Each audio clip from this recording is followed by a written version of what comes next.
So let's talk about Franz Kafka's The Metamorphosis. This 1915 novella is, well, it's a giant of unsettling, totally absurd literature. The whole idea is just completely bizarre, but Kafka treats it with this deadpan seriousness that's just perfect. It gets into these huge themes of alienation, family, and, the crushing weight of just having to go to work. So, yeah, let's dive into this absolute masterwork. I mean, this has to be one of the most famous opening lines in all of literary history, right? There's no warning, no build-up, no explanation at all. Kafka just, boom, he drops you right into this horrifying new reality right there in bed with the main character, Gregor Samsa. And here's the thing, as completely bonkers as waking up as a giant bug is, that's not even the most shocking part. No way. The real horror of this story, it isn't the physical transformation. It's the chillingly realistic and frankly all too human way his family, the people he loves most, react to it. All right, so the monstrous transformation. Let's go right back to the beginning. Gregor wakes up, and you'd think his first thought would be, oh my God, I'm a bug. But nope, it's something way, way more mundane. And this is what's so wild. Just look at this incredible disconnect.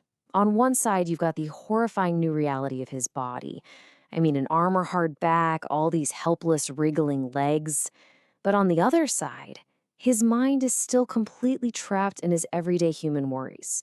He's a traveling salesman, he's the only one supporting his family, and all he can think about is missing his train and getting fired. It's just a perfect, perfect example of Kafka's dark, absurd humor. Of course, this whole personal crisis doesn't happen in a nice, quiet bubble. Oh no, the outside world comes crashing in almost immediately. You've got his family knocking on the door, confused. His boss shows up totally suspicious.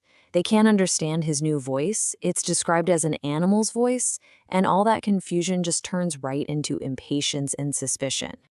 So, trapped by work and family, yeah, this all leads up to the big moment of revelation.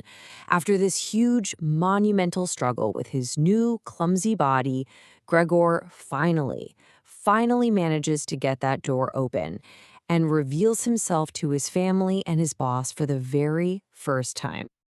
And their reaction, well, it's not concern, it's not compassion, it's just immediate horror and violence. His own father, just enraged and disgusted, literally attacks him.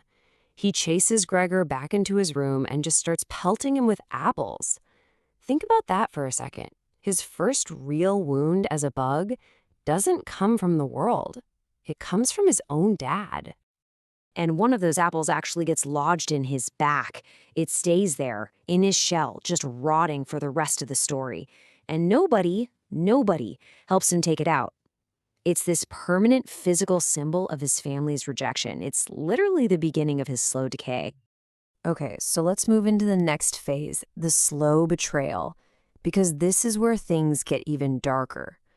Now he's locked away, and Gregor basically becomes this secret family shame. That initial shock, it starts to fade, and what's left is this slow, grinding betrayal and neglect. At first, his sister Great is the only one who takes care of him. She even tries to figure out what he likes to eat now, and discovers, well, his new tastes are for old, rotten food. But as the days and weeks wear on, that care, it just curdles. It turns into a chore, and then finally into pure disgust. She stops cleaning his room, and it slowly turns into this filthy, junk-filled storage space. And this quote is just so powerful because it gets right into Gregor's head.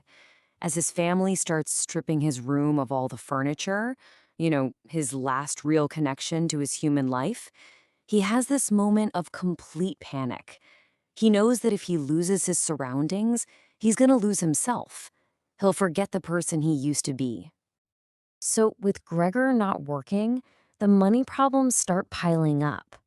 The family is forced to take in 3 lodgers to make ends meet. And this just pushes Gregor even further into the shadows.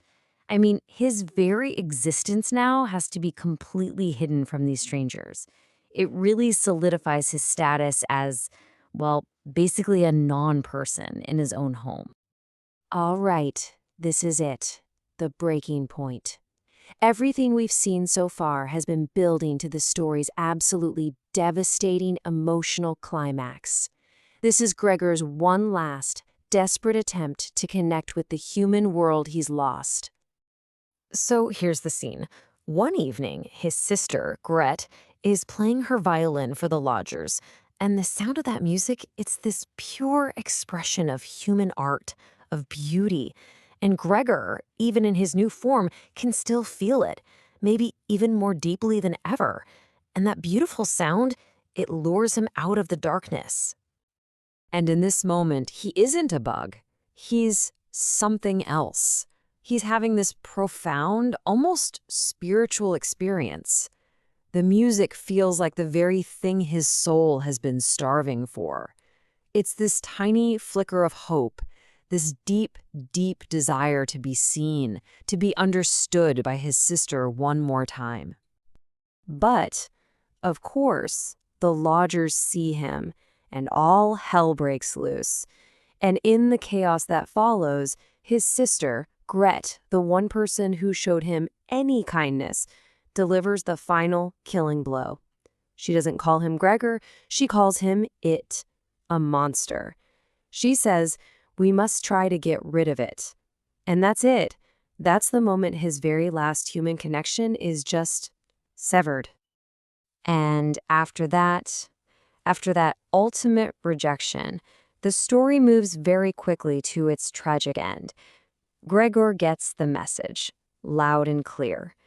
He understands what has to happen now. So, completely broken by his sister's words, he drags himself back to his room for the last time. But here's the most heartbreaking part. Even now, he doesn't feel anger. He feels deep feeling and love for the family that just condemned him. He actually agrees with them. He has to disappear. And so, just as the clock strikes 3 in the morning, he quietly dies. It's part exhaustion, part giving up, and part one final selfless act for his family. His death isn't discovered with any kind of ceremony either. The next morning, the cleaning woman finds his flat, dry body.